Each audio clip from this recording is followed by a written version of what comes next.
Okay, today we'll be doing lesson 4-1, dividing multiples of 10 and 100.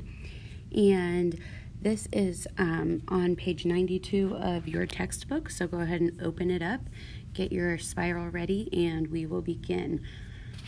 So my first question to you is, suppose there's 24,000 people who attend a county fair. And the fair lasts for 3 days, and the same number of people went each day. So 24,000 people went the first day, the second day, and the third day. I want to know how many people went to the fair each day. And yes, that is my person that's going to the fair. So you can use your knowledge of place value and basic division to help you solve this problem. First, ask yourself, what is 24 divided by 3? So go ahead and do 24 divided by 3 in your spirals. And what do you get? You get 8. So how can that, I'm going to go back just so you can see this. How can you use this to find out what 24,000 divided by 8 is? Well, if I know that 24 divided by 3 is 8, then I can find out that 24,000 divided by 3 is 8,000 by using place value to figure out how many zeros to add up to the quotient. So I'm going to put little arrows of all 3 of my zeros going up. So what would my answer be? It would be 8,000 people at the fair each day. And remember, you need that label. So 8,000 people each day, or 8,000 people at the fair each day. So you can use what you know about multiplying and place value to help you divide greater numbers. So in your spiral, I would like you to write the following.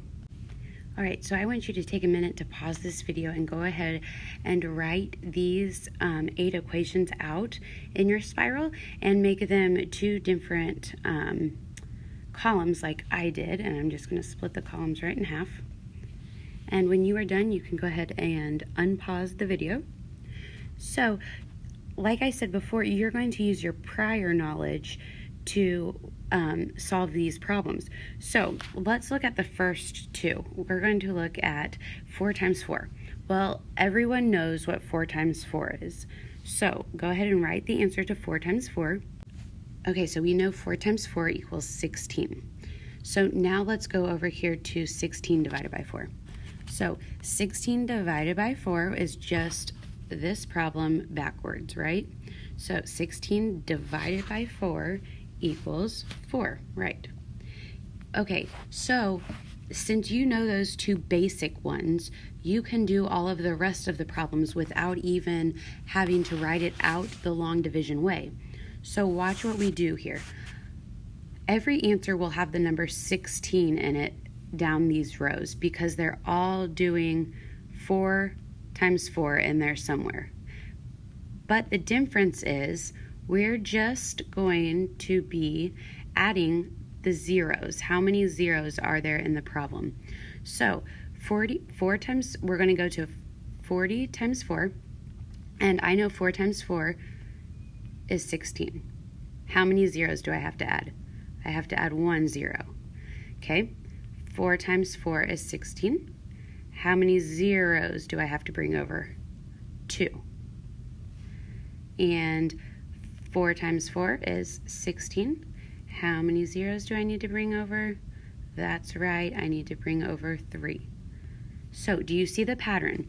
As we go down, we have no zeros, we have 1 0, 2 zeros, and 3 zeros. So over in the division side of my work, we're going to do the exact same thing. We know 16 divided by 4 is 4. So look, we have another 16 divided by 4. We know it's 4. And how many zeros do we have to bring over? 1. 16 divided by 4, 16 divided by 4. So you try those 2 and bring the zeros over. And you know that 16 divided by 4 is that 4. We brought 2 zeros over. And down here we brought 3 zeros over in the problem. 16,000 divided by 4. So right now, all of my answers are called quotients. Excuse me, let me say that again. All of my answers for my division problems are called quotients. So I would like you to write that word down in your spiral because that's a very important word. In middle school, they'll ask you, find the quotient, and you'll just have to know that quotient means division. So you have to put those two together. So in your spiral, I would like you to do this one on your own, please. So go ahead and put down 30 divided by 6, 300 divided by 6, and 3,000 divided by 6. So if you don't know how to start off, where could you start? Well, since all I'm doing is adding zeros as I'm going down, remember, I can take it back up another level and start out with 3 divided by 6. Well, what does 3 divided by 6 equal? We know it equals 2, but I don't have any of that written down for you to do. So take that prior knowledge you know about 3 divided by 6 equaling 2 and use what we know to solve the rest of the problems. So I want you to find these 3 quotients. Do that now in your spiral notebook and on the quiz question, please. All right, so your answer should be 20, 200, and 2,000. Remember, we're just taking that 2 and adding how many zeros over there? Well, however many zeros it started out with. All right, so remember, division, the answers are called what? Right? Quotients. All right, so we're going to move on. So I want you to write this simple division problem down in your spiral. And I'm going to introduce 2 words to you. The first word is dividend, and that is the number that you are dividing by. So the dividend always comes second when it's written like this. So I want you to write down the word dividend. So I wrote down the word dividend, and I would like you to write down the definition, which is the number you are dividing. The number you are dividing. So in this case, the dividend would be 5. And the divisor, I'm going to insert a little note there because I totally told you wrong. So listen to my note, and you will know that the dividend, comes first. The dividend always has zeros. The dividend has zeros. Well, in this case. The number you are dividing by, this guy, is the divisor. Sorry, friends. So 5 is the divisor. The dividend is the number you are dividing, so 10. Let's go to the next page. If we have that same problem, 10 divided by 5 equals 2. This guy is the divisor. So, dividend, divisor, dividend, divisor. All right, so now if I totally have you confused with my mistake that I made, I'm going to show you one more. All right, so if I do 540, and you may write this or you don't have to, divided by 9. Well, I'm dividing, so my answer will be called what? Quotient, good. I'll just put Q for now.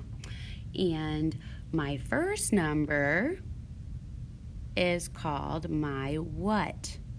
Yes, my dividend. Dividend. And my divisor is my 9.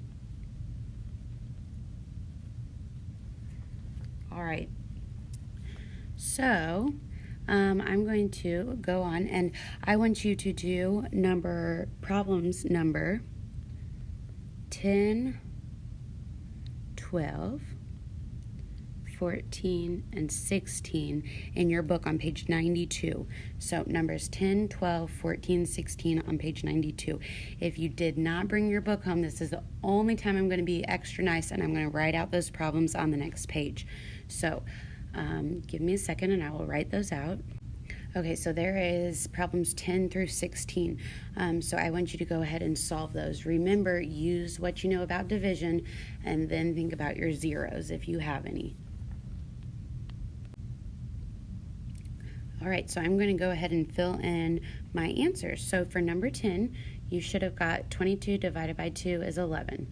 Well, if we jump down to 12 then, we still have 22 divided by 2, which we know is 11, and we have to add the how many zeros? 2. So you get 1,100. Okay, we know 63 divided by 9 equals 7. Well, we have 63 divided by 9 still, and how many zeros? 2. So we have 700. So tomorrow in school, during math, you will be working on lesson 4-1 practice sheet. And if you have any questions, come talk to me about them tomorrow. See you in the morning.